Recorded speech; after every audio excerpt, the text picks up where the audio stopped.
Okay, तो next topic हम देखते हैं फंक्शंस का। फंक्शंस होते क्या हैं? आपने रिसेंटली जो मैंने आपको बताया था स्ट्रिंग फंक्शंस का, जो कि built in C plus plus के फंक्शंस होते हैं, तो उससे आपको उसका यूज़ पता चल गया होगा कि फंक्शंस क्या होते हैं। कुछ कोड होता है जिसको हम कॉल कराते हैं, तो कॉल कराने के बाद वो फंक्शंस एग्जीक्यूट होते हैं। तो इसी तरीके से वो जो फंक्शंस हमने यूज़ किए थे वो बिल्ट इन फंक्शंस थे, जो हमने स्ट्रिंग फंक्शंस यूज़ किए थे। अगर आपको याद हो तो लेंथ का एक फंक्शन था, उसमें फाइंड का एक फंक्शन था, सब एस टी आर का एक फंक्शन था। तो वो जो फंक्शंस थे वो बिल्ट इन फंक्शंस थे। तो इसी तरीके से सी प्लस प्लस के अंदर आप अपने फंक्शंस भी क्रिएट कर सकते हैं। उसका तरीका क्या है वो मैं आपको बताता हूँ। तो सिर्फ आपने ये समझना है कि फंक्शन एक ब्लॉक ऑफ कोड होता है, कुछ कोड होता है जिसको आप रीयूज़ कर सकते हैं। तो function is a reusable code, ठीक है। वो एक ऐसा कोड होता है जिसको आप रीयूजेबिलिटी कर सकते हैं उसकी। मीन्स कि आपने एक फंक्शन एक बार लिखा और आप अपने प्रोग्राम में उसको जितनी बार चाहें उसको यूज़ कर सकते हैं, बार बार आपको कोड लिखने की ज़रूरत नहीं है।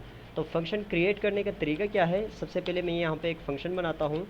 मैं लिखता हूँ void और फिर फंक्शन का नाम देता हूँ my function।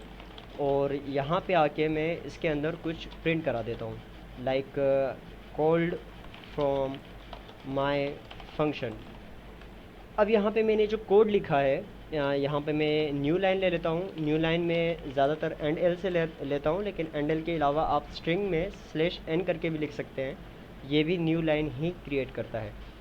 तो यहाँ पे हुआ क्या? यहाँ पे सबसे पहले मैंने आपको ये स्टार्टिंग में ही बताया था कि पहले आप डेटा टाइप बताते हैं। जैसे आप वेरिएबल क्रिएट करते हैं, तो वेरिएबल क्रिएट करने से पहले उस वेरिएबल की डेटा टाइप बताते हैं। इसी तरीके से फंक्शन क्रिएट करने से पहले आपने फंक्शन की रिटर्न टाइप बतानी है कि वो जो डेटा रिटर्न करेगी वो फंक्शन, वो किस डेटा टाइप में होगी, तो वो आपने मेंशन करना है। अब यहाँ पे जो मैंने डेटा टाइप्स आपको बताई थी वो बूलियन, स्ट्रिंग, इंटीजर, डबल, ये डेटा टाइप्स मैंने आपको बताई थी। अब सवाल आता है कि वाइड क्या है? वाइड कहते हैं एम्प्टी को, खाली को, यानी ये फंक्शन कुछ भी रिटर्न नहीं करेगा। तो कुछ भी रिटर्न नहीं करेगा मीन्स वाइड, ठीक है। तो इसलिए मैंने यहाँ पे वाइड लिखा है क्योंकि ये फंक्शन जो है कुछ भी रिटर्न नहीं कर रहा। तो यहाँ पे ये जस्ट एक स्टेटमेंट प्रिंट करा रहा है। फंक्शन बनाने का तरीका सिंपल है। यहाँ पे मैंने वाइड लिखा, इंटीजर, स्ट्रिंग, आप कुछ भी लिख सकते हो जो ये फंक्शन रिटर्न करेगा। फिलहाल मैंने वाइड लिखा है। देन आपने फंक्शन को एक नाम देना है, आप कोई भी नाम दे सकते हैं। यहाँ पे मैंने माई फंक्शन लिखा है। देन उसके बाद आपने स्मॉल ब्रैकेट्स डालने हैं। स्मॉल ब्रैकेट्स इसका यूज़ मैं आगे बताऊंगा। और यहाँ पे करली ब्रैकेट्स के अंदर आपने पूरा अपना कोड लिख देना है।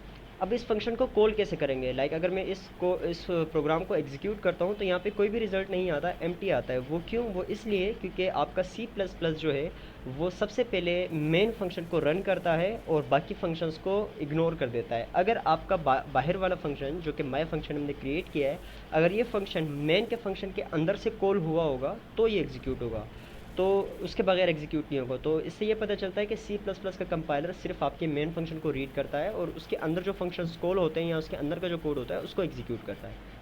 तो उस फंक्शन को कॉल करने का तरीका क्या है? यानी मैं इस फंक्शन को कॉल करना चाहता हूँ ताकि इसका जो कोड है वो एग्जीक्यूट हो जाए। तो उसका तरीका सिंपल है। यहाँ पे आपने फंक्शन का नाम लिखना है as it is my function. आपने ये ध्यान रखना है कि जो कैपिटल वर्ड्स हैं उसको कैपिटल में लिखना है, जो स्मॉल है उसको स्मॉल में लिखना है। एज इट इज़ आपने फंक्शन का नाम लिखा, देन आपने ये स्मॉल ब्रैकेट्स डाले और यहाँ पे सेमीकोलन यानी आपने स्टेटमेंट को टर्मिनेट कर दिया। कोई सी आउट करने की ज़रूरत नहीं है। जस्ट आप इसको प्रिंट फंक्शन को कॉल कराएंगे तो फंक्शन के अंदर सी आउट करा रहे हैं हम, तो एज इट इज़ जो ये टेक्स्ट होगा उसको प्रिंट कर देगा। लाइक अगर मैं यहाँ पे इसको रन करता हूँ तो यहाँ पे लिखा हुआ आ रहा है कॉल फ्रॉम माई फंक्शन। अब मैंने जो आपको कहा था कि रीयूजेबल कोड, रीयूजेबल कोड का क्या मतलब है? मीन्स कि मैंने यहाँ पे एक बार कोड लिखा, अगर इसको मैं जितनी बार चाहूँ इतनी बार मैं कॉल कराऊंगा वो कोड आपका एग्जीक्यूट होगा।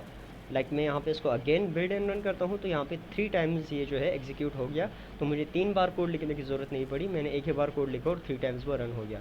तो ये फ़ायदा होता है फंक्शंस को यूज़ करने का।